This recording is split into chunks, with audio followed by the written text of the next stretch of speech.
आज हम पढ़ने जा रहे हैं डाइजेशन ऑफ फूड।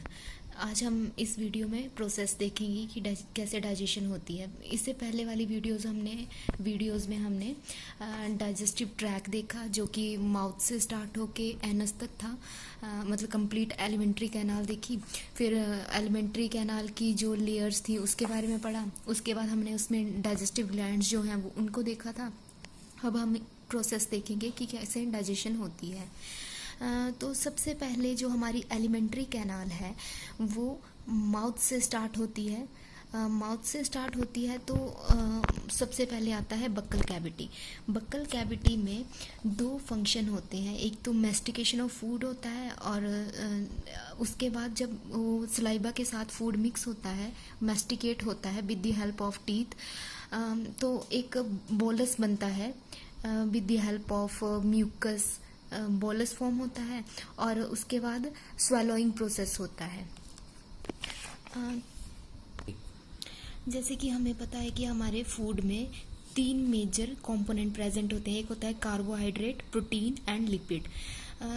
अब ये एक फ्लो चार्ट है, इसमें हम देखेंगे जो बक्कल कैविटी है उसमें ओनली हमारा कार्बोहाइड्रेट, प्रोटीन और लिपिड जो हैं उसमें से ओनली कार्बोहाइड्रेट की डाइजेशन स्टार्ट हो जाएगी। मतलब कुछ पार्ट जो है वो कार्बोहाइड्रेट का डाइजेस्ट हो जाएगा, लेकिन प्रोटीन और लिपिड एज इट इज़ रहेगा। यानी कि प्रोटीन और लिपिड की बक्कल कैविटी में कोई डाइजेशन नहीं होगी।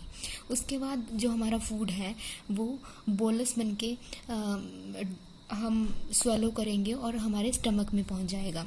स्टमक में जो हमारा कार्बोहाइड्रेट है, प्रोटीन है और लिपिड है, तीनों गैस्ट्रिक जूस के द्वारा डाइजेस्ट होंगे। यानी कि तीनों अपने कंपाउंड स्टेट से एक सिंपल फॉर्म में आ जाएंगे। उसके बाद जो हमारा फूड है वो स्टमक से स्मॉल इंटेस्टाइन में जाएगा। स्मॉल इंटेस्टाइन में इंटेस्टिनल जूस जो होंगे वो हमारे कार्बोहाइड्रेट, प्रोटीन, लिपिड्स को फर्दर डाइजेस्ट करेगा। यानी कि तीनों जो कार्बोहाइड्रेट, प्रोटीन और फैट हैं उन तीनों पे जो हमारा इंटेस्टिनल जूस है वो एक्ट करेगा और उनको छोटे कंपाउंड में ब्रेक डाउन कर देगा। उसके बाद जो हमारा पैनक्रियाटिक जो हमारा जूस सिक्रीट करेगी इंटेस्टाइन में, उससे फर्दर डाइजेशन होगी। यानी कि स्मॉल इंटेस्टाइन में हमारे डाइजेशन का प्रोसेस जो है वो कंप्लीट हो जाएगा। उसके बाद जो कंपाउंड फूड सब्सटेंस होंगे वो स्मॉल इंटेस्टाइन में सिंपल एब्जॉर्बेबल फॉर्म में कन्वर्ट हो जाएंगे, और लार्ज इंटेस्टाइन में फूड डाइजेस्टिव प्रोडक्ट जो सिंपल फॉर्म में आ जाएगा वो ट्रांसफ़र हो जाएगा, और वहाँ पे लार्ज इंटेस्टाइन में जो भी एब्जॉर्बेबल फॉर्म में जो एब्जॉर्ब करने लाइक जो जैसे वाटर, अमीनो एसिड्स, विटामिन वगैरह जो भी होंगे वो हमारी लार्ज इंटेस्टाइन जो है वो उसको एब्जॉर्ब कर लेगी और ब्लड स्ट्रीम में भेज देगी और वो पूरे बॉडी में चैनलाइज हो जाएगा। अब हम देखेंगे कि अलग अलग जैसे बक्कल कैविटी वगैरह में कैसे डाइजेशन होगी। बक्कल कैविटी में सलाइवा जो है उसमें sodium ion, chloride ion, potassium ion, HCO3 negative ions present होते हैं। साथ में एक सैलिवरी एमाइलेज जो एक इंजाइम है, बहुत इंपॉर्टेंट इंजाइम है ये प्रेजेंट होता है। ये ऑलमोस्ट pH 6.8 पे वर्क करता है। ये क्या करेगा, जो हमारे फूड में स्टार्च होगी यानी कि कार्बोहाइड्रेट होंगे उन पे एक्ट करेगा और उसको माल्टोज में, यानी कि डाइसेकेराइड है, माल्टोज जो है वो एक डाइसेकेराइड कंपाउंड है। ये स्टार्च जो है एक पॉलीसेकेराइड है और ये डाइसेकेराइड कंपाउंड में इसको चेंज कर देगा। ये only 30% of digestion of starch that is carbohydrate जो होगी वो हमारी बक्कल कैविटी में कंप्लीट हो जाएगी, और जो प्रोटीन और लिपिड हैं यानी कि फैट्स हैं उनकी कोई डाइजेशन नहीं होगी बक्कल कैविटी में, no digestion. Next one is, अब जो बक्कल कैविटी से जो हमारा फूड है वो स्टमक में जाएगा। स्टमक की जो लाइनिंग होती है उसमें मेनली 3 टाइप के सेल्स होते हैं। Number 1 is mucus neck cell जो कि म्यूकस क्रिएट करेंगे। नंबर 2 इज पेप्टिक और चीफ सेल जो कि प्रो एंजाइम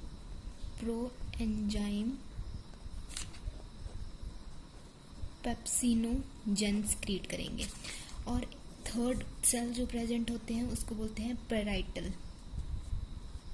पेराइटल और ऑक्जेंटिक सेल प्रेजेंट होते हैं जो कि HCl हाइड्रोक्लोरिक एसिड स्क्रीट करते हैं।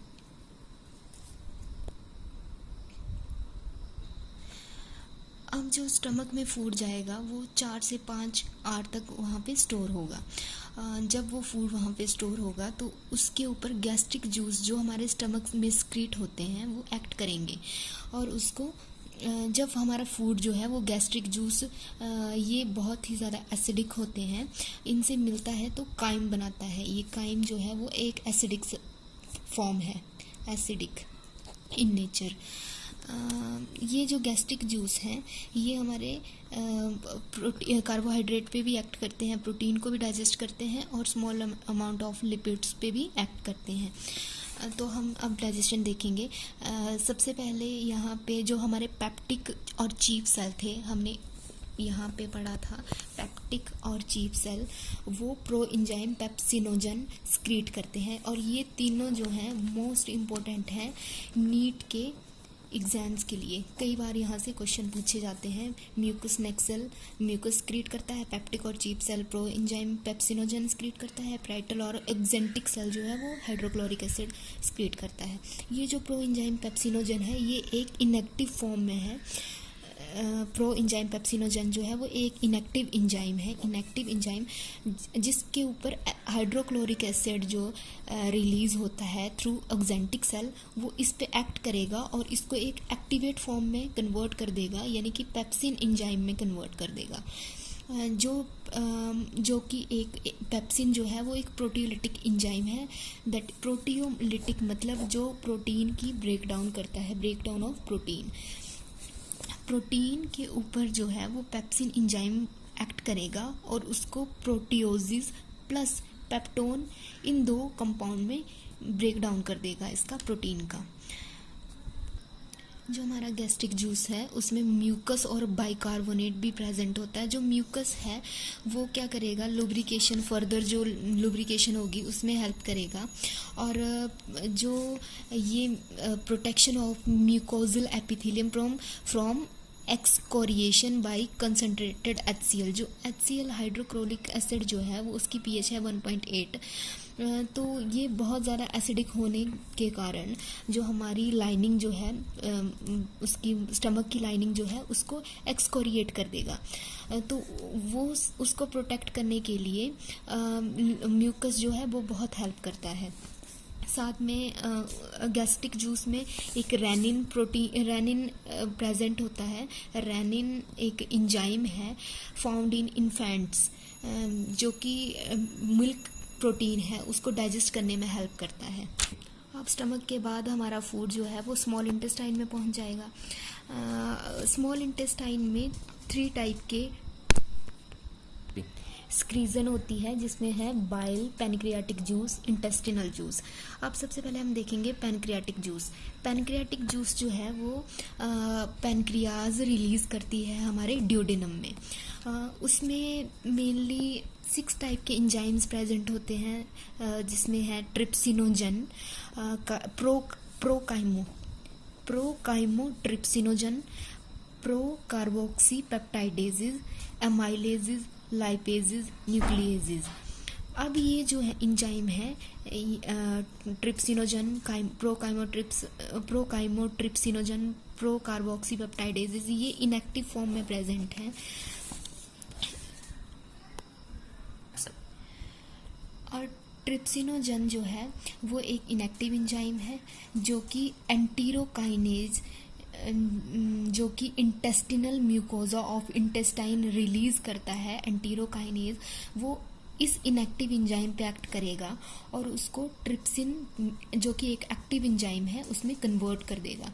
और ये जो ट्रिप्सिन है ये प्रोटीन की डाइजेशन में हेल्प करता है। फर्दर यहाँ से देखेंगे जैसे प्रोटीन्स, पेप्टोन्स, प्रोटियोजेज, जो प्रोटीन कंपोनेंट हैं उन पे ट्रिप्सिन, काइमोट्रिप्सिन और कार्बोक्सीपेप्टाइडेजेस जो कि हमारे पैनक्रियाटिक जूस से रिलीज हुए हैं एंजाइम, ये प्रोटीन पे एक्ट करेगा और डाइपेप्टाइड में चेंज कर देगा। उसके बाद जो हमारा अमाइलेज है जो कि पैनक्रियाटिक जूस से रिलीज हुआ है, पॉलीसेकेराइड स्टार्च पे एक्ट करेगा अमाइलेज और उसको डाइसेकेराइड माल्टोज में कन्वर्ट करेगा। उसके बाद जो कि फैट जो है उस पे लाइपेजेस एक्ट करेगा और उसको डाइग्लिसरल्डिहाइड देन मोनोग्लिसरल्डिहाइड में कन्वर्ट कर देगा। उसके बाद जो न्यूक्लिएजेस एंजाइम जो कि हमने पैनक्रियाटिक जूस में देखा, वो न्यूक्लिक एसिड के ऊपर एक्ट करेगा और उसको सबसे पहले न्यूक्लियोटाइड में कन्वर्ट करेगा, उसके बाद न्यूक्लियोसाइड में कन्वर्ट करेगा। Next second one is bile. Bile जो है वो bile mainly composed of bile salt, cholesterol, bile pigment है बिलिरुबिन एंड बिलिवर्डिन और फॉस्फोलिपिड से कंपोज होता है, प्लस वाटर भी है इसमें। वाटर, बाइल में वाटर ऑलमोस्ट 85% होता है और ये बाइल पिगमेंट जो है वो ऑलमोस्ट 3% प्रेजेंट है और ये बाइल सॉल्ट जो है वो ऑलमोस्ट 10% प्रेजेंट होते हैं। ये जो बाइल है मेनली लिपिड पे एक्ट करेगा, यानी कि ओनली फैट को डाइजेस्ट करेगा, फैट डाइजेशन में हेल्प करता है। अब हम नेक्स्ट वन देखेंगे इंटेस्टिनल जूस। ये मोस्ट इम्पोर्टेंट है, इसका सेकंड नेम है सक्कस एंटेरिकस। ये बहुत इम्पोर्टेंट है, इसको मैक्सिमम नीट में इसके क्वेश्चन बनते हैं। इंटेस्टिनल जूस का दूसरा नाम है सक्कस एंटेरिकस। जो ये हमारा सक्कस एंटेरिकस है यानी कि इंटेस्टिनल जूस, जो ये पैनक्रियाटिक जूस से जो डाइजेस्टिव एंड प्रोडक्ट आया था जैसे डाइपेप्टाइड, डाइसेकेराइड्स, मोनोग्लिसरल्डिहाइड, न्यूक्लियोसाइड, इन पे एक्ट करेगा। जो हमारा इंटेस्टिनल जूस जो होगा वो एक्ट करेगा एंड प्रोडक्ट ऑफ पैनक्रियाटिक, जो पैनक्रियाटिक जूस से एंड प्रोडक्ट निकला था उन पे एक्ट करेगा सक्कस एंटेरिकस। अब जिस इंटेस्टिनल जूस है वो डाइपेप्टाइड पे एक्ट करेगा और एंजाइम जो होगा वो डाइपेप्टाइडेजेस होगा और डाइपेप्टाइड से अमीनो एसिड्स बनेंगे। माल्टोज जो है उस पे माल्टेज एंजाइम, एज जो होगा वो एंजाइम डिनोट करता है, माल्टेज एंजाइम एक्ट करेगा और माल्टोज को ग्लूकोज प्लस ग्लूकोज में कन्वर्ट करेगा। अब जो लैक्टोज होगा उस पे लैक्टेज एंजाइम एक्ट करेगा और उसको ग्लूकोज प्लस ग्लैक्टोज में कन्वर्ट करेगा। अब जो सुक्रोज होगा उस पे सुक्रेज एंजाइम एक्ट करेगा और उसको ग्लूकोज प्लस फ्रक्टोज में कन्वर्ट करेगा। जो एंजाइम होता है उसको एक सिंपली फॉर्म में आप याद कर सकते हैं, जैसे माल्टोज है तो उसका एंजाइम होगा माल्टेज, एंड में एज लगेगा और ये आपको याद करने पड़ेंगे। जैसे माल्टोज को ग्लूकोज प्लस ग्लूकोज में कन्वर्ट किया गया है, लैक्टोज को ग्लूकोज प्लस ग्लैक्टोज और सुक्रोज को ग्लूकोज फ्रक्टोज में। और एंजाइम को लर्न करना बहुत ईजी है, लेकिन ये एंड प्रोडक्ट जो है वो आपको अच्छे से लर्न करने पड़ेंगे। नेक्स्ट वन इज न्यूक्लियोटाइड्स जो होंगे वो न्यूक्लियोटाइडेजेस एंजाइम के थ्रू न्यूक्लियोसाइड में कन्वर्ट होगा और इस पे एंजाइम एक्ट करेगा न्यूक्लियोसाइडेजेस और उसको न्यूक्लियोसाइड को शुगर प्लस बेस में कन्वर्ट कर देगा। अब हम देखेंगे डाई प्लस मोनोग्लिसरल्डिहाइड जो होंगे उन पे लाइपेजेस एक्ट करेगा और उसको फैटी एसिड प्लस ग्लिसरॉल में कन्वर्ट करेगा। ऐसे ये जब प्रोटीन कम्प्लीटली डाइजेस्ट हो जाएंगे तो अमीनो एसिड में कन्वर्ट होंगे और जब कंप्लीट डाइजेशन ऑफ कार्बोहाइड्रेट होगी तो वो ग्लूकोज, ग्लैक्टोज, फ्रक्टोज इनमें चेंज होगा और न्यूक्लियोटाइड्स जो होंगे वो फाइनल डाइजेशन पे शुगर और बेस बनाएंगे और जो हमारा फैट्स जो होगा वो कंप्लीट डाइजेशन पे फैटी एसिड प्लस ग्लिसरॉल बनाएगा। अब ये जो डाइजेस्टेड एंड प्रोडक्ट जो आए वो फर्दर जिजुनम और इलियम रीजन में ट्रांसफ़र होंगे। ये जो सारा प्रोसेस है वो ड्यूडेनम में परफॉर्म होगा और उसके बाद ये जो एंड प्रोडक्ट है वो जेजुनम और इलियम रीजन में जाएंगे और स्मॉल इंटेस्टाइन में वहाँ पे जो डाइजेस्टेड सिंपल सब्सटेंस जैसे ये अमीनो एसिड आ गया, ये सब जो है वो कुछ अमाउंट में वहाँ पे अब्जॉर्ब हो जाएंगे और जो अनडाइजेस्टेड और अनअब्जॉर्बेबल सब्सटेंस होंगे वो फर्दर लार्ज इंटेस्टाइन में चले जाएंगे। और लार्ज इंटेस्टाइन में mainly absorption of water, minerals और सर्टेन ड्रग्स वगैरह होता है। और लार्ज इंटेस्टाइन में कुछ म्यूकस क्रीजन होता है जो कि जो अनडाइजेस्टेड फूड सब्सटेंस हो है उसको एडहेर कर देगा और उसको फर्दर पास आउट करेगा as a faecal material. And finally जो हमारा डाइजेशन प्रोसेस है वो कंप्लीट हो जाएगा। Thank you.